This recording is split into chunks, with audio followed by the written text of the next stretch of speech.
Welcome. Who has been here before? And who is here kissing their boss's ass for the first time?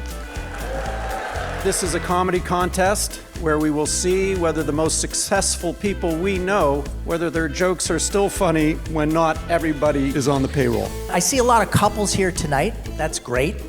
I'm actually married to my high school girlfriend. She graduates next year. I don't even like stand-up comedy. And I had to Google who Mark Breslin was. When I was at my absolute fattest, I was literally 50% body fat. That's fatter than butter.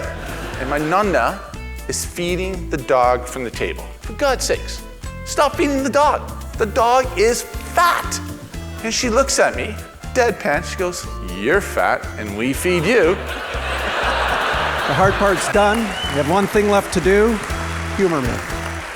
Yeah, we met in the high school cafeteria line. I was ordering the meatloaf. She was eyeing the sausage. But unfortunately for her, that wasn't on the menu.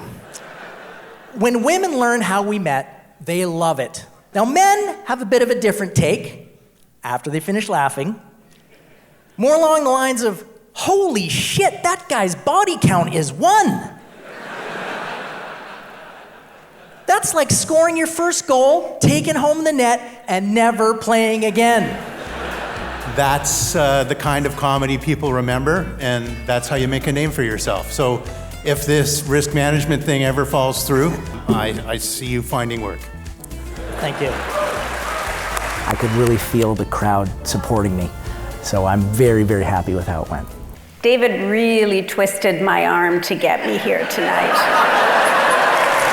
Repeatedly, I was told that the best way to start a comedy routine was to talk about something personal. I suffer from kidney stones. Worse, I'm an accountant. Who associates accountants with funny? So tonight, I'm a stand-up comic. I thought it was a good idea to open with a joke about your arm, because whenever you have something that's physically different about you, the audience sees it and they immediately want to know about it, so it's good to do that and then sort of get rid of it and move on to something else. And by the way, I'm very sympathetic. I too suffered from a terrible masturbation accident. The support they give the comedians or the amateur comedians, fundraising, getting tickets sold, the crazy last-minute requests, it is an amazing organization. I'm very embarrassed to say, but I was so ginormous. For the better part of a decade, I lost the visual relationship with my junk. My penis was like an honest liberal politician. You hoped they existed, but you never saw them. Just like working out, with sex, there's never really an endpoint. You can always push for that PR. It can always get better. But it takes hard work. And practice makes perfect. I remind my wife every single day, I'm ready, willing, and able for more practice. My wife, on the other hand, she likes to remind me of the importance of rest days. I thought that your entire piece was fantastic because it was thematic. You started with sex, you talked about sex, then you talked a bit more about sex, a little bit of weight loss, and then you wrapped up with sex. But great job, so much energy.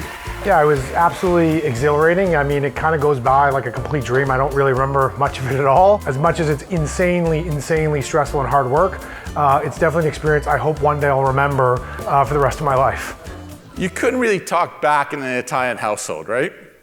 You said one smart thing to your mom, zoom, a plate would go over your head. Literally, in our household, my mom bought dishes not for decorations. It was really to restock the ammunition cabinet, right? I am a gluten-free Italian. Yeah, you heard that. No pasta, no pizza, no cannelloni. Like literally, forget the mafia, right?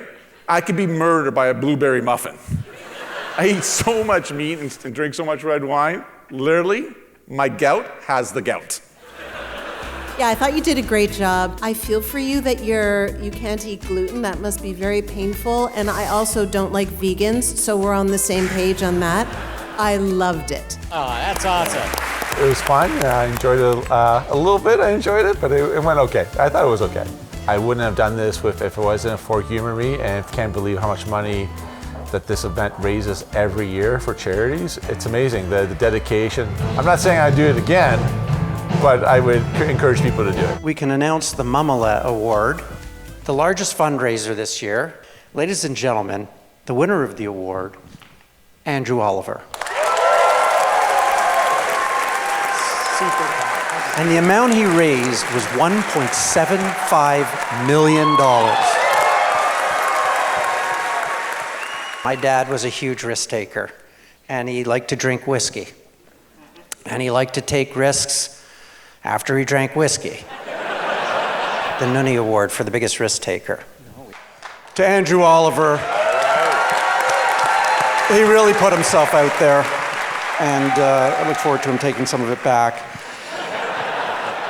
I'd like to introduce last year's winner of the Bubba Mary Award, which is awarded to the person who wins the comedy portion of the contest, Rob Coomer.